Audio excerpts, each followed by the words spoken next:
एक बहुत बड़ा प्रश्न पूछने जा रहा हूं। इस संसार में सबसे अधिक सुखी कौन है? अब कोई कहेगा वो व्यक्ति जो सबसे अधिक धनी है, जिसके पास सबसे अधिक धन है, आभूषण है, स्वर्ण है। कोई कहेगा किसी राज्य का राजा, क्योंकि वो शासन कर पाता है, उसके आदेश के बिना कुछ भी नहीं होता, आदि इत्यादि। इसका उत्तर यदि मैं दूं तो मैं इतना ही कहूंगा कि संसार का सबसे सुखी व्यक्ति वो है जो संतुष्ट है। उसके पास संतुष्टि रूपी धन है जो उसको सुखी रखता है। अब ये संतुष्टि ये कैसे आती है जीवन में? ये आती है धैर्य के कारण। धैर्य ये भाव अत्यंत शक्तिशाली है। ये धैर्य ही है जो हमारी धरती को धरती माता बनाता है, क्योंकि ये धरती माता धारण करती है, सहती है, धैर्य रखती है और अपना कर्म करती जाती है। ये धैर्य ही था माता सीता में जो रावण का अंत हुआ। ये धैर्य ही था जो नारायण ने कच्छप अवतार धारण किया, एक बड़े से पर्वत को अपने ऊपर धारण किया और समुद्र मंथन संभव करवाया। इसलिए सर्वप्रथम धैर्य को अपने मन में लाइए। यही धैर्य आपको संतुष्टि की ओर ले जाएगा और यही संतुष्टि आपको लोभ, मोह, लालच से दूर ले जाएगी सुख की ओर। और तब ये मन प्रसन्न होकर कहेगा राधे राधे। मनुष्य सदैव बड़ा मनुष्य बनना चाहता है, सदैव इसी की कल्पना करता है। किंतु प्रश्न ये है कि मनुष्य बड़ा कब बनता है? जब वो धनी बन जाए, जब उसके पास अधिक मान हो, वो अधिक रूपवान हो या अधिक शक्तिशाली। मनुष्य बड़ा मनुष्य तब बनता है जब संकट के समय वो किसी के साथ खड़ा रहे। तो सर्वप्रथम ये सीखिए। कदाचित इसीलिए हनुमान राम के लिए इतने बड़े, कदाचित इसीलिए बलराम दाऊ मेरे लिए इतने बड़े। यदि आप भी जीवन में बड़ा बनना चाहते हैं तो किसी के साथ उसके दुख के समय में, उसके संकट के समय में उसका साथ निभाइए, उसके साथ खड़े रहिए। ये मन प्रसन्न होकर कहेगा राधे राधे। जीवन में सबसे अधिक महत्वपूर्ण वस्तु कौन सी? घर, वाहन, स्वर्ण, धन।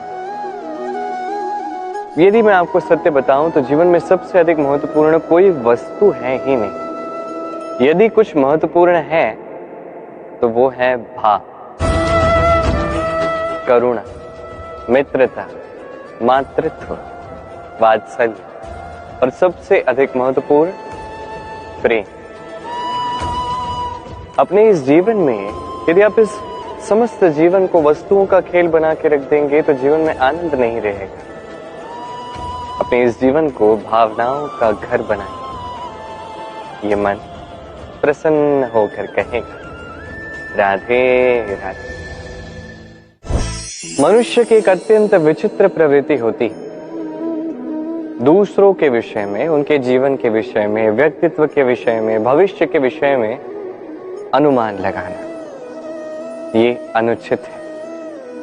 किसी के भूतकाल को लोग देख के भविष्य बता देते हैं, वर्तमान को देख के उसका भविष्य का अनुमान लगा लेते हैं। उदाहरण दूं तो किसी दास को देखिए, उसे देख के लोग कहते हैं कि इसके भविष्य में ये हो सकता है, अनुमान लगाते हैं। अरे इस राजा को देखिए, ये तो कितना सुखी होगा, ये तो संसार का सबसे अधिक सुखी व्यक्ति होगा, कितनी सुख सुविधाएं हैं इसके पास, अनुमान लगाते हैं।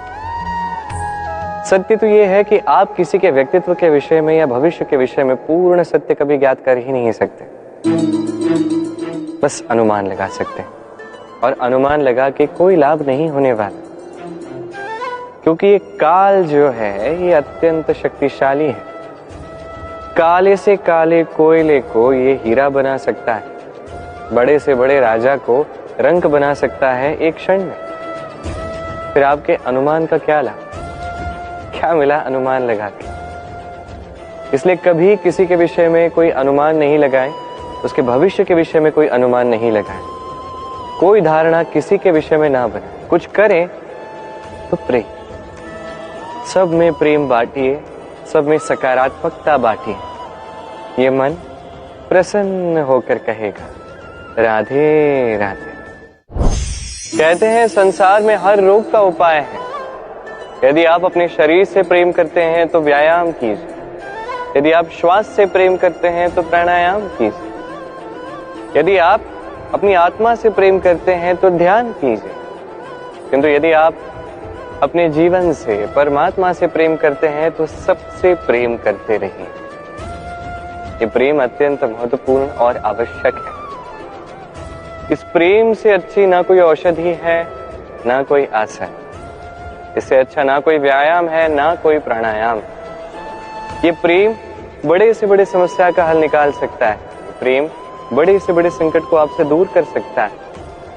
ये प्रेम आपको जीवन जीना सिखाता है, क्योंकि ये प्रेम ही जीवन का वास्तविक सार। तो आइए और मेरे साथ प्रेम से कहिए राधे राधे।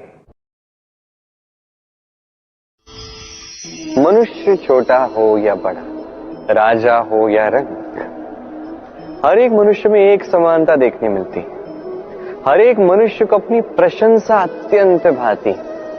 बड़े प्रसन्न होते हैं मनुष्य जब उनकी प्रशंसा होती। और आप किसी से जाके कहिए कि आपकी ये भूल थी, आप में ये कमियां थी, वो सुनने के लिए सज्ज ही नहीं होगा।